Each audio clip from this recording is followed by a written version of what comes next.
Good morning सगळ्यांना. तर सकाळ सकाळी बघा मला काय काम लागलेलं आहे. तर मीच कुटाणा करून ठेवलं होतं बरं का. हा स्वस्त शेंगदाणे आणायला गेले, पण बाजारातून आणले. किराणा दुकानातूनच आणत असते, पण पहिल्यांदाच म्हटलं भरपूर जण घेत होते, तर म्हटलं आपण पण घ्यावं. तर ते अक्षरशः शेंगदाणे सगळे खवूट निघाले. आणि जे माझे पहिले शेंगदाणे शिल्लक होते ना, त्यामध्ये मी हे शेंगदाणे मिक्स केले. तर आता माझे जे पहिले शेंगदाणे चांगले होते ना, ते खराब होऊ नये म्हणून मी हे सगळे निवडत बसले सकाळ सकाळ. आणि दिसताना इतके छान दिसतात, पण अक्षरशः इतके खवूट लागतात नाही शेंगदाणे. तर चला आता मी अशा पद्धतीने माझे चांगले चांगले शेंगदाणे काढून घेते. तर मैत्रिणींना असं होतं कधी कधी, तर आपल्याला पण अनुभव आले पाहिजे अशा गोष्टींचे.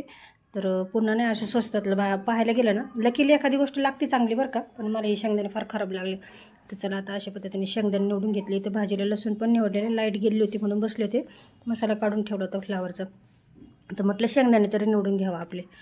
तर अशा पद्धतीने हे एवढे खराब निघलेले आहेत, हे तर पूर्णच खराब आहेत. आणि एवढेच चांगले निघले, हे माझे पहिले जुने शेंगदाणे आहेत. तिथं फ्लावर मी गरम पाण्यात उकळून बाजूला काढून ठेवली होती, स्वच्छ धुवून घेतलेली. त्यामध्ये कढीपत्ता पण टाकला होता, म्हणजे धुवून टाकला. इथं मसाला काढून ठेवला आहे, पण लाईट नव्हती म्हणूनच बसले होते मी शेंगदाणे निवडत. म्हटलं तेवढं तरी काम करून घ्या.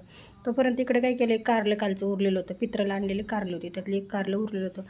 म्हटलं मस्त त्यात तेलात फ्राय करून मसाला वगैरे टाकून घ्यावं करून. तर मग ते कारलं पण करून घेतलं. आणि ते कारल्याच्या कढईचं तेल थोडंसं कडवट लागू नये म्हणून मी दुसऱ्या कढईमध्ये भाजी करायला घेतली. आणि लाईट पण आली होती, मसाला करून घेतला.